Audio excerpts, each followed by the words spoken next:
Sip, mulai.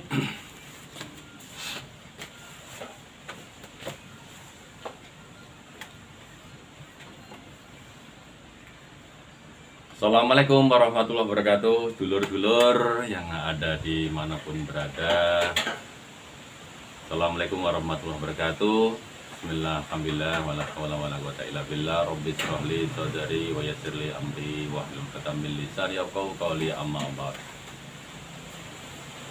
Bapak Ibu dan dulur-dulur yang ada di manapun berada, kita kembali bertemu di channel Usaha Sehat Santri Official Panjatan Kulon Progo. Nah, kita kembali bicara tentang bagaimana merawat kesehatan yang ada anugerah Allah pada kita ketika kita diberikan sakit adalah satu sentuhan, satu kasih sayang Allah, satu kasih sayang Tuhan untuk kita semakin mendekat pada Allah, semakin mendekat pada Tuhan untuk naik posisi ataupun mau kita berubah, mengubah diri secara lahir supaya semakin sehat, tapi jangan lupa secara batin juga harus semakin sehat. Nah, hari ini kita singgung tentang bagaimana kita melakukan terapi supaya semakin sehat. Bapak Ibu, kalau kemarin ataupun di pertemuan ataupun di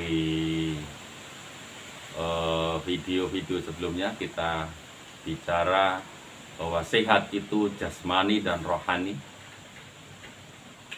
Rohaninya diperbaiki, ditata, hati ini diolah, maka nanti fisiknya akan ikut terolah juga, karena fisik itu cerminan dari kondisi psikologis, kondisi rohani kita. Nah, ada beberapa langkah ya, Yang pertama, kalau kita sudah sakit, maka harus kita lakukan pembersihan penyebab sakit.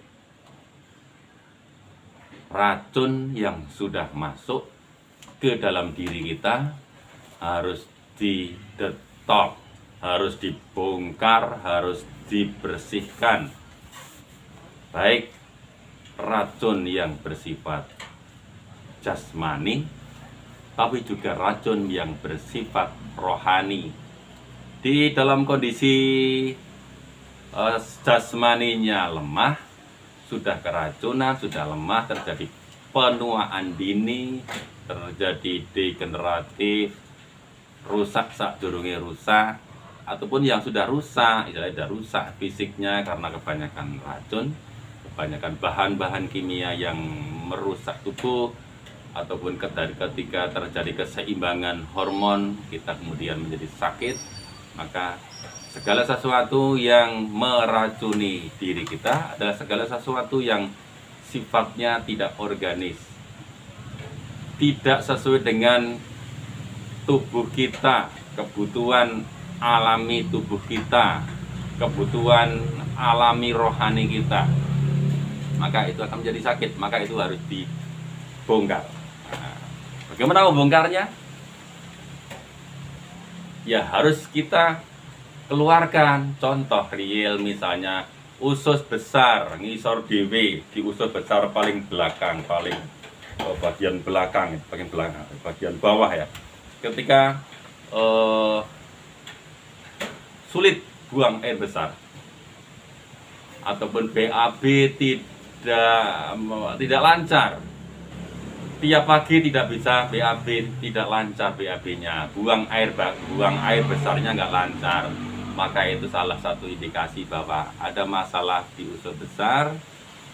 Nanti terjadi fermentasi di bagian bawah, nanti gasnya ikut naik, mancing asam lambung yang sudah terlanjur sakit. Maka kalau Anda punya sakit lambung, Anda sering pusing, Anda sering belier, Anda sering mual, Anda sering deg-degan, Anda sering ketakutan, coba tengok yang paling bawah. knalpote itu loh. Ngebul betul lancar apa enggak itu. Gimana usus BAB, usus besarnya lancar enggak?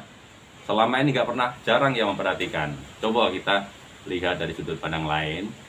Ketika Anda punya masalah lambung, BAB-nya harus lancar. 1. Bersihkan usus Anda.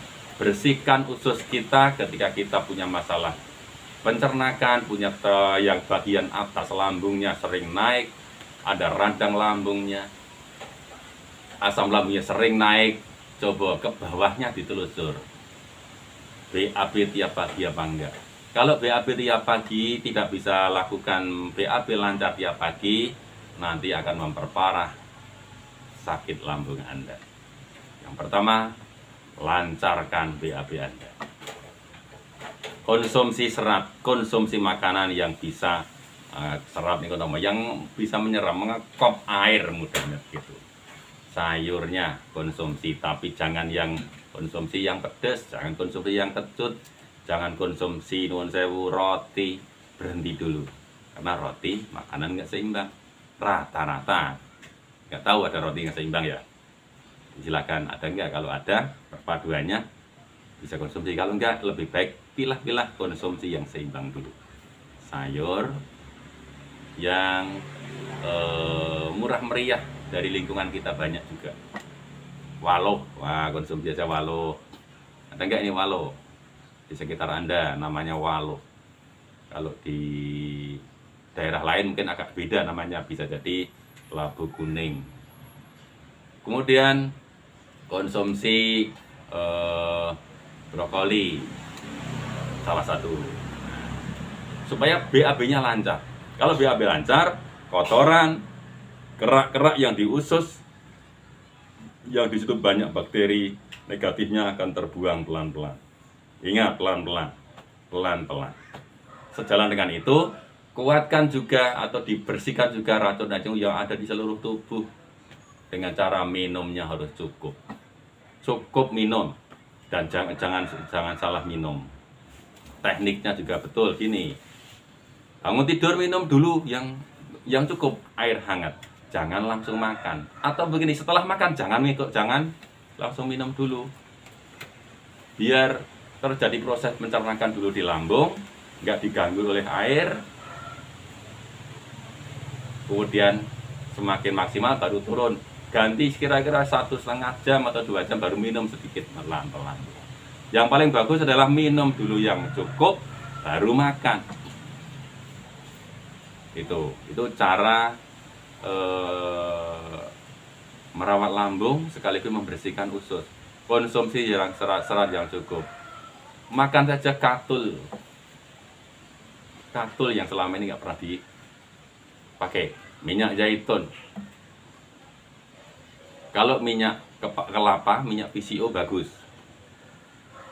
Hanya berbeda dengan minyak zaitun. Silakan cari di toko-toko terdekat atau dimanapun minum minyak zaitun.